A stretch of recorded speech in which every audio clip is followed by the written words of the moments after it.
All right, what should we do now?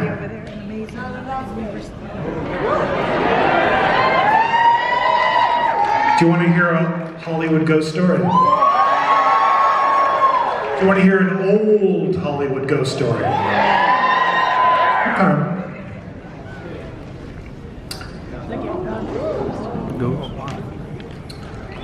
Back in the 1920s, at the early days of the birth of cinema, not too many years after Carl Laemmle moved his company west and opened Universal Studios in 1915, the local newspapers in Hollywood have this headline: Lillian Von Drake, the heiress to the Von Drake oil family fortune, has announced that she's getting married to a man named Maxie DeVille.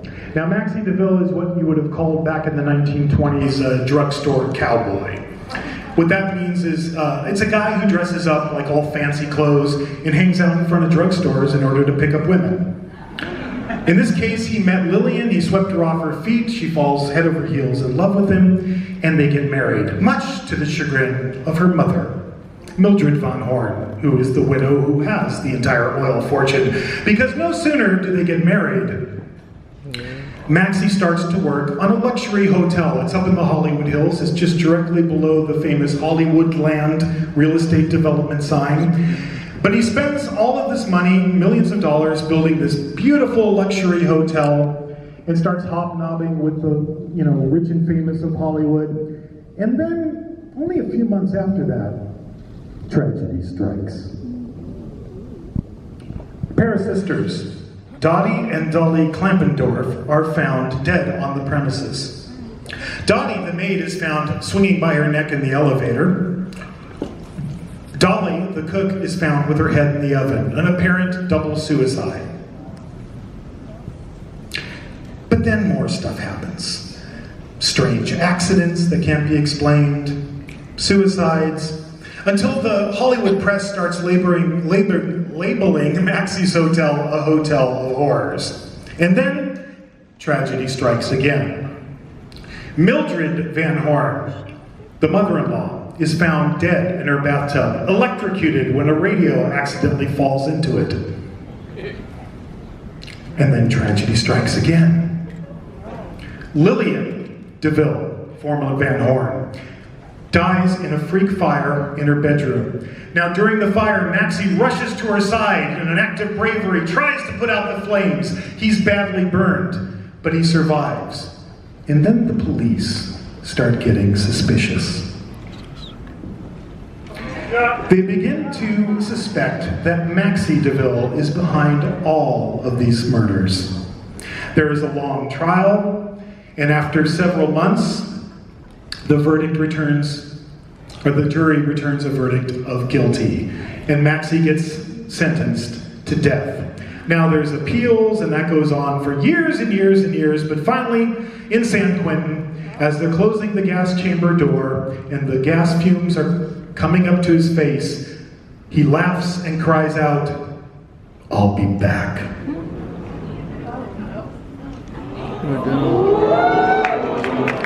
And that's all I'm going to say. Stay tuned, boys and ghouls. You know what? What would be better than that? How about a surprise special guest? All right. Come on! Ladies and gentlemen, please welcome to the stage our good friend at Halloween Horror Nights, Slash.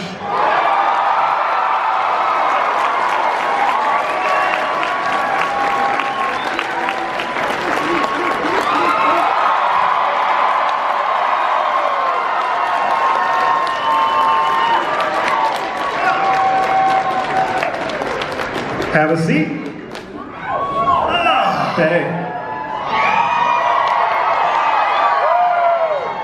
I think they like him.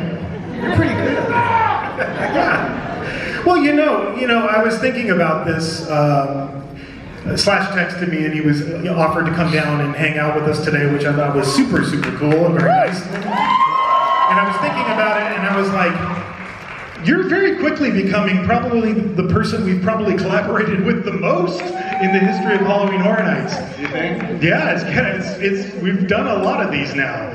So I thought it would be cool just to start at the beginning, if you wouldn't mind. You're gonna go this year.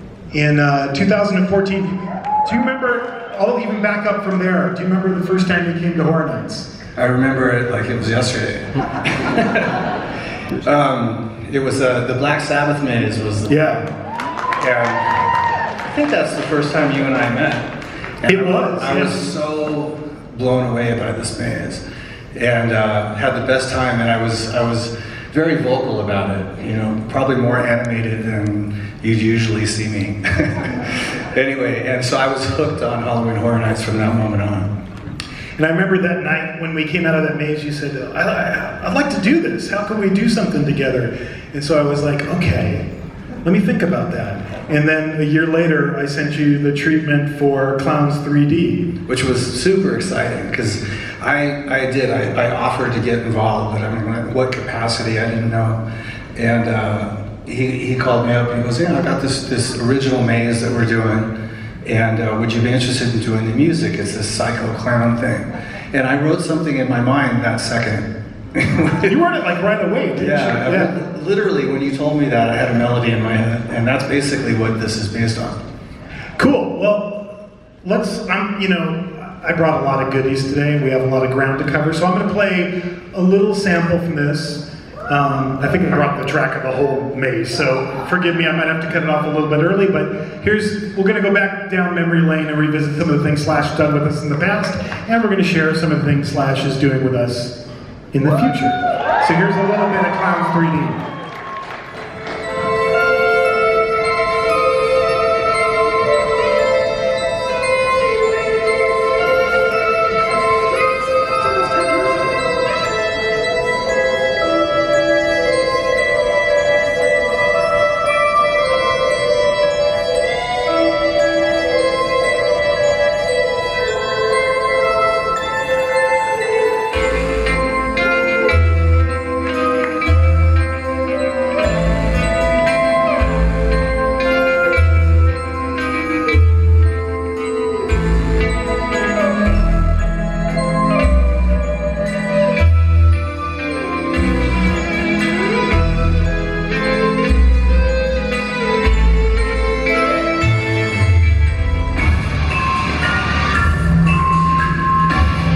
All right, give it up for Clowns 3D.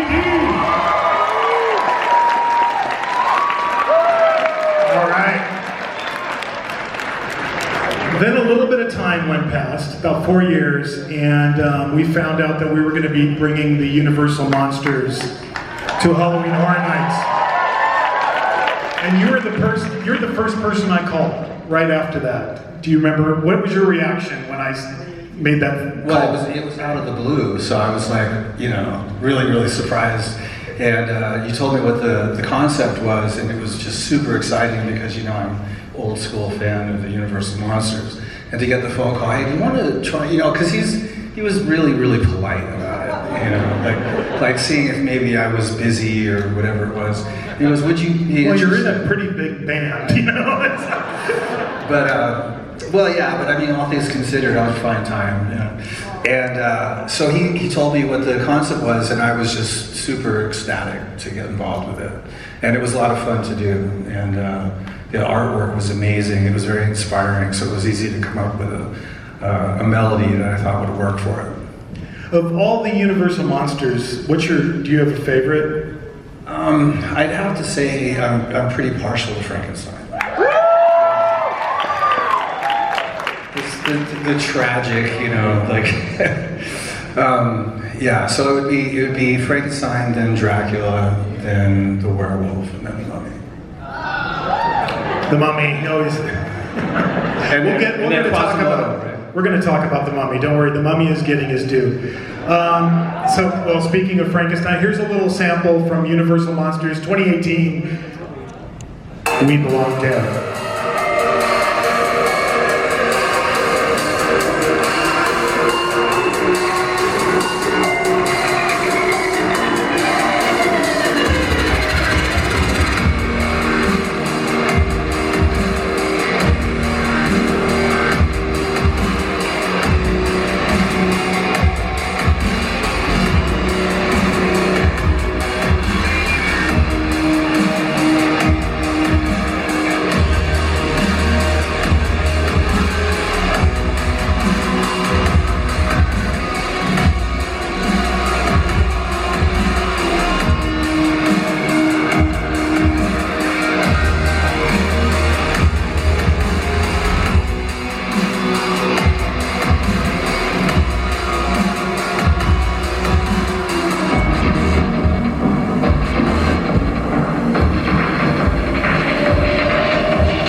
cool. Then the next year, 2019, Frankenstein meets the Wolfman. And this is a different kind of piece of music that you created for us. Why don't you tell us about that? Well, because there was a real story going on here, and it sort of evoked, I thought, something that was a little bit more classical and moody, you know. And also, like the setting, the beginning of the house was the gypsy camp. Right. So it kind of suggested. There was different feels for the different aspects of the story, because you were going through. You had the gypsy camp, you had the lab, you had all these different elements going on. So they all had different moods. So this is a little snippet from Frankenstein Meets the Wolfman, the Gypsy Camp.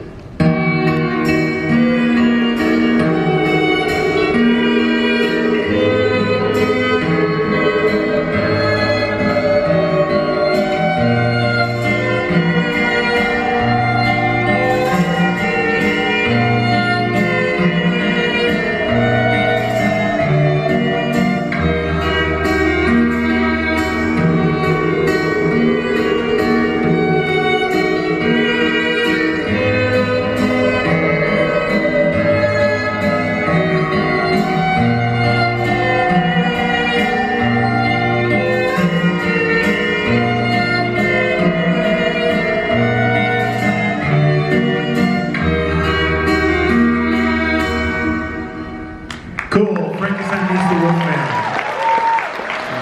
And then after...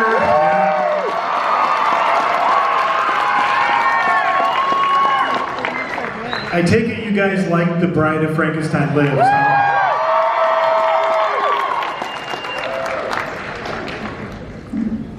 Now, what do you remember about this particular one? Well, I mean, it was cool because it was all female themed, right? I was sort of partial to that idea, you know. And then, I mean, you had this great story of the Bride of Frankenstein trying to revive her mate, and having to deal with getting the vampire, what do you call it, vampire brides, to work with her. And in order to work with her, she had to kick the shit out of her. So it was just a really, really interesting concept. And it was just fun to make up something for it. So, and I know you guys, all the time, you guys are like, asking about the music from The Bride. So this is a little snippet from The Bride of Frankenstein Lives.